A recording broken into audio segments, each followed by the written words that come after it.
Hello everyone, कैसे हो आप सब। एक बार पुनः आप सभी का स्वागत है हमारे अपने YouTube channel Shiv coaching classes पर। और दोस्तों, उम्मीद करता हूं कि आप सभी लोगों की पढ़ाई अच्छे से चल रही होगी। दोस्तों, आज की इस वीडियो में हम देखेंगे चैप्टर 5। देखिए, चैप्टर 5 में आज का जो हमारा टॉपिक है वो है अनुवांशिकी। देखिए, यहाँ पे हम अनुवांशिकी के बारे में बेसिक जानकारी प्राप्त करेंगे। तो आइए वीडियो को स्टार्ट करते हैं। देखिए, इसके पहले हमने चैप्टर 4 तक कंप्लीट आपको पूरा करा दिया है। हर एक वीडियो को हमने आपको डिटेल से करा दिया है। यदि अभी तक चैप्टर 4 तक आपने नहीं देखा तो आप प्लेलिस्ट में जाके देख सकते हैं। आप वहाँ पर आपको क्रम से चैप्टर 1 से चैप्टर 4 तक के पूरे टॉपिक मिल जाएंगे। तो आइए सीधे वीडियो स्टार्ट करते हैं। देखिए, अनुवांशिकी की यदि हम बात करें या जेनेटिक्स की बात करें तो देखिए, अनुवांशिकी बेसिकली होती क्या है। तो सबसे पहले यदि हम अनुवांशिकी की बात करें तो अनुवांशिकी शब्द का प्रयोग जो है, देखिए सर्वप्रथम इसका प्रयोग जो है किसने किया? विलियम बेटसन ने। देखिए, विलियम बेटसन नामक साइंटिस्ट हैं, इन्होंने सबसे पहले अनुवांशिकी का प्रयोग किया। यानी ये जो टर्म है किसने दिया? विलियम बेटसन ने। ठीक है, सबसे पहले इस शब्द का प्रयोग किसने किया? विलियम बेटसन ने। अब चलिए, इसके बाद यदि हम देखें इसकी परिभाषा देखें, डेफिनेशन की यदि हम बात करें तो देखिए, अकॉर्डिंग टू बेटसन यानी बेटसन के अनुसार अनुवांशिकी की परिभाषा क्या दी इन्होंने कि जीव विज्ञान की वह शाखा जिसके अंतर्गत अनुवांशिकता तथा विभिन्नता का अध्ययन किया जाता है। देखिए, जीव विज्ञान की ऐसी शाखा यानी बायोलॉजी की एक ऐसी ब्रांच जिसके अंतर्गत हम अनुवांशिकता तथा साथ ही साथ विभिन्नता का अध्ययन करते हैं, अनुवांशिकी कहते हैं। तो देखिए, जीव विज्ञान की वह शाखा जिसके अंतर्गत देखिए दो चीजों, पहली तो क्या है? अनुवांशिकता तथा साथ ही साथ विभिन्नता यानी वेरिएशंस, इन दोनों का अध्ययन कंबाइन रूप में किया जाता है, उसे हम क्या कहते हैं? अनुवांशिकी कहते हैं। तो देखिए, यहाँ पे बेटसन ने क्या परिभाषा दी कि ऐसी शाखा जीव विज्ञान की जिसके अंतर्गत हम अनुवांशिकता तथा साथ ही साथ विभिन्नता का भी अध्ययन करते हैं, उसे हम क्या कहते हैं? अनुवांशिकी कहते हैं। चलिए, अब यहाँ पे इन्होंने क्या कहा कि जीव विज्ञान की वह शाखा जिसके अंतर्गत अनुवांशिकता तथा विभिन्नता। अब देखिए, यहाँ पे हमको मालूम होना चाहिए कि अनुवांशिकता क्या होती है। तो देखिए, अनुवांशिकता क्या होती है? तो लक्षणों का एक पीढ़ी से दूसरी पीढ़ी तक पहुंचना क्या कहलाता है? अनुवांशिकता कहलाता है। देखिए, कोई भी यदि लक्षण है, उन लक्षणों का एक पीढ़ी से दूसरी पीढ़ी में पहुंचना यानी एक जनरेशन से दूसरे जनरेशन में पहुंचना क्या कहलाता है? अनुवांशिकता कहलाता है। और यदि हम इसको दूसरे प्रकार से परिभाषित करें तो इसको हम क्या कह सकते हैं? देखिए, इसको हम और क्या परिभाषित कर सकते हैं कि ऐसे लक्षण जो कि जनकों द्वारा अपने संतानों में प्राप्त किए जाते हैं, उनको हम क्या कहते हैं? अनुवांशिकता कहते हैं। तो देखिए, अनुवांशिकता की परिभाषा क्या हो गई कि लक्षणों का एक पीढ़ी से दूसरे पीढ़ी तक पहुंचना अनुवांशिकता कहलाता है। तो यानी आपको यहाँ पे समझ में आ गया होगा कि अनुवांशिकता का मतलब क्या होता है। तो देखिए, अनुवांशिकता का मतलब तो क्या हो गया कि लक्षणों का एक पीढ़ी से दूसरी पीढ़ी तक पहुंचना। वहीं दूसरा क्या है? विभिन्नता। तो देखिए, विभिन्नता क्या होती है एक्चुअल में? विभिन्नता या हम वेरिएशंस की यदि बात करें तो देखिए यद्यपि सभी संतानों में अपने जनकों के समान ही लक्षण पाए जाते हैं। यानी हम कह सकते हैं कि संतानें जो होती है अपने जनकों के समान ही होती है, सभी संतानें जो है अपने जनकों के समान ही होती है। लेकिन फिर भी उन संतानों में थोड़ा बहुत, मान लीजिए कोई एक ही जात की संतान है तो ऐसा नहीं है कि उनमें थोड़ा बहुत अंतर ना हो, तो उनके बीच में पाए जाने वाले थोड़े बहुत अंतर या जो परिवर्तन होता है उसी को हम क्या कहते हैं? विभिन्नता या विविधता कहलाती है। तो देखिए, यहाँ पे विभिन्नता का मतलब क्या हुआ कि संतानें जो अपने जनकों से समान होती हैं परंतु फिर भी उनमें कई सारे जो है विभिन्नताएं होती है कुछ, जिसको हम क्या कहते हैं? कई सारे परिवर्तन होते हैं या कई सारा अंतर होता है आपस में दोनों संतानों के बीच में, जिसको कि विविधता या विभिन्नता कहते हैं। तो देखिए, अनुवांशिकी के अंतर्गत बेटसन ने क्या कहा कि इसके अंतर्गत हम अनुवांशिकता और साथ ही साथ विभिन्नता का अध्ययन किया जाता है, जिसको उसी को हम क्या कहते हैं? अनुवांशिकी या जेनेटिक्स कहते हैं। चलिए, अब इसके बाद यदि हम बात करें अनुवांशिकी के क्षेत्र में, देखिए और आगे बढ़ाया किसने? अनुवांशिकी के क्षेत्र में फिर आगे चल के आए कौन? Gregor John Mendel. तो देखिए, जो ग्रेगर जॉन मेंडल हैं, इन्होंने अनुवांशिकी यानी कि जेनेटिक्स के क्षेत्र में काफी स्टडी किया और अनुवांशिकी के क्षेत्र में महत्वपूर्ण कार्य किए। और इन्होंने ऐसे समय में जबकि कोशिका विज्ञान के बारे में बहुत कम ज्ञान था, देखिए बहुत पहले जबकि कोशिका विज्ञान के बारे में भी कोई ज्ञान नहीं था, यानी सेल थ्योरी भी तब तक नहीं आई थी, तो सेल थ्योरी के बारे में भी कुछ ज्ञान नहीं था, तो कोशिका विज्ञान के बारे में भी जब बहुत कम ज्ञान था तब उस समय इन्होंने क्या किया कि अनुवांशिकी से संबंधित कई नियम दिए। ग्रेगर जॉन मेंडल ने उस समय जबकि कोशिका विज्ञान के बारे में ज़्यादा जानकारी नहीं थी, यानी सेल साइंस के बारे में ज़्यादा स्टडी नहीं थी उस समय इन्होंने आनुवांशिकी यानी कि जेनेटिक्स से संबंधित ऐसे कई सारे नियम दिए जिन्हें कि आज वंशागति का नियम कहते हैं। क्या कहते हैं? जिन्हें आज वंशागति का नियम कहते हैं।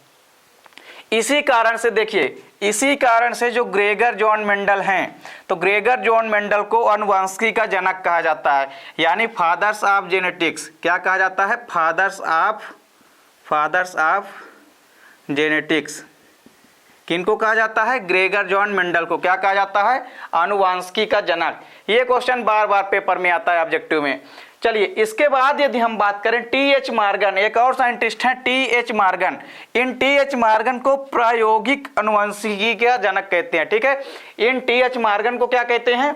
प्रायोगिक आनुवंशिकी का जनक कहते हैं। तो इसको भी आपको याद रखना है। चलिए, इसके बाद यदि हम बात करें, देखिए यहाँ पे क्या हुआ कि आनुवांशिकता और विभिन्नता तो आपको समझ में आ गई। तो देखिए, बेटसन ने क्या कहा कि जीव विज्ञान की वह शाखा जिसके अंतर्गत आनुवांशिकता तथा विभिन्नता का अध्ययन किया जाता है उसको हम आनुवांशिकी कहते हैं।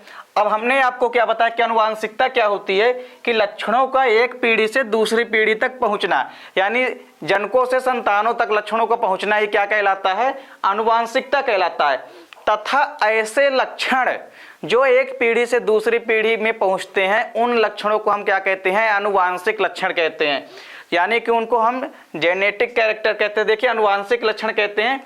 तो यहाँ पे आपको एक चीज समझ में आ गई होगी कि लक्षण तो एक पीढ़ी से दूसरी पीढ़ी तक पहुंचेंगे, लेकिन साथ ही साथ ऐसे लक्षण जो कि एक पीढ़ी से दूसरी पीढ़ी तक पहुंचते हैं उन लक्षणों को हम क्या कहते हैं? आनुवांशिक लक्षण कहते हैं। तो यहाँ पे चलिए आप इसका एक स्क्रीनशॉट ले लीजिए फटाफट। अब इसके बाद हम देखेंगे कि थोड़ा बहुत ग्रेगर जॉन मेंडल के बारे में समझते हैं। तो ग्रेगर जॉन मेंडल के बारे में समझने के पहले इसका आप स्क्रीनशॉट ले लीजिए, क्योंकि यहाँ पे देखिए बेसिक जानकारी होना किसी भी चीज़ की सबसे पहले बहुत जरूरी है। यदि हम बेसिक जानकारी नहीं जानेंगे तो उसके आगे के पढ़ने में मज़ा नहीं आएगा। चलिए, अब इसके बाद हम देखते हैं कि जो मेंडल है ग्रेगर जॉन मेंडल, तो देखिए ग्रेगर जॉन मेंडल की यदि हम बात करें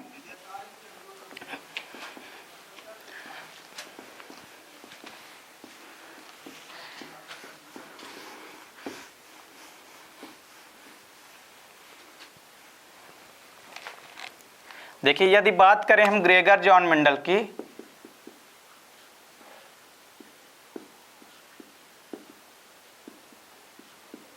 तो इनका जन्म 22 जुलाई, इनका जन्म कब हुआ था? 22 जुलाई 1822 में। कब हुआ था? 22 जुलाई 1822 में। तो देखिए इनका जन्म कब हुआ? 12 जुलाई 1822 में। अब देखिए, यदि हम बात करें ग्रेगर जॉन मेंडल की, तो ग्रेगर जॉन मेंडल जो हैं ये मठ में सबसे पहले मठ में पादरी का कार्य करते थे। मठ में पादरी का कार्य करते थे। देखिए, जैसे मंदिरों में पुजारी होते हैं उसी प्रकार मठ में जो पुजारी होते हैं उसको हम क्या कहते हैं? पादरी होते हैं। तो देखिए, मठ में ये क्या करते थे? पादरी का कार्य करते थे। और इनके नाम के आगे देखिए ये जो ग्रेगर है, देखिए इनके नाम के आगे क्या है? ये जो ग्रेगर लगा है एक्चुअल में ये इनको मिली उपाधि है। देखिए, जिस मठ या चर्च में ये काम करते थे पादरी का, तो ग्रेगर की जो है ये उपाधि, ग्रेगर की जो उपाधि है इनको कहाँ मिली? मठ या चर्च में ही इनको मिली।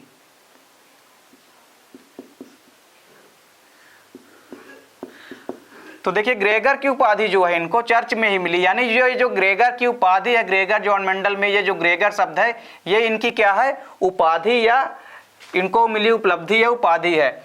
तो अब देखिए यहाँ पे इतना चीज क्लियर हो गया कि ग्रेगर जॉन मेंडल जो हैं सबसे पहले क्या करते थे? मठ में पादरी के रूप में कार्य करते थे ये, और ये जो पादरी का कार्य करते थे उसी से इनको यहाँ पे ग्रेगर की उपाधि मिली चर्च में। अब देखिए, यदि हम बात करें ग्रेगर जॉन मेंडल की, तो सन 1856 से लेके 1863 के बीच में, सन 1856 से लेके 1863 के बीच में इन्होंने मटर के पौधे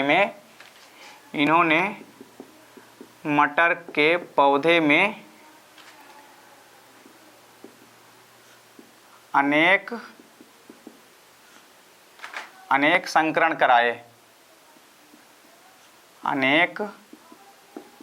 संकरण कराए। तो देखिए इन्होंने क्या किया कि मटर यानी कि पाइसम सटाइवम के पौधे में बहुत सारे क्या किया, आपस में पौधों के बीच क्या कराया, संकरण कराया, तथा अपने प्रयोगों के आधार पे कुछ नियम दिया,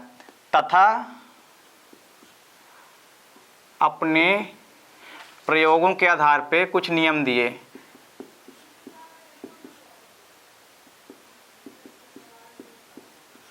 प्रयोगों के आधार पर कुछ नियम दिए। देखिए सन 1856 से लेकर के 1863 के ईस्वी में इन्होंने क्या किया कि अनेक पौधों में क्या कराया, संकरण कराया, तथा इनके संकरण के परिणाम स्वरूप इन्होंने क्या किया कि अपना एक सिद्धांत या कई सारे जो है नियम का प्रतिपादित किया। अब देखिए यहाँ पे यदि हम बात करें तो मेंडल ने जिस समय अपने प्रयोगों के आधार पे कुछ नियम दिए, उस समय के वैज्ञानिकों ने इनके नियम को मान्य नहीं माना, लेकिन बाद में चल करके ग्रेगर जॉन मेंडल का ये नियम जो है मान्य किया गया। इसके देखिए कई सारे रीजन हैं, वो आपको आने वाली वीडियो में सब कराया जाएगा प्रोवाइड। तो देखिए दोस्तों यहाँ पे आपको मेंडल के बारे में या आनुवंशिकी के बारे में आपको बेसिक जानकारी होनी चाहिए। इसके लिए देखिए कई सारे बच्चों का कमेंट भी रहता है कि सर इसका PDF नोट्स चाहिए, तो नोट्स के लिए आप कांटेक्ट कर सकते हैं 9685299149 पे, और बिल्कुल बेसिक के साथ आपको कराया जाता है सभी चैप्टर। तो उम्मीद करता हूं दोस्तों वीडियो पसंद आई होगी। दोस्तों वीडियो अच्छी लगे तो लाइक और कमेंट कीजिए, साथ ही साथ दोस्तों के बीच शेयर कीजिए। मिलते हैं दोस्तों नेक्स्ट वीडियो में, तब तक के लिए जय हिंद, वंदे मातरम।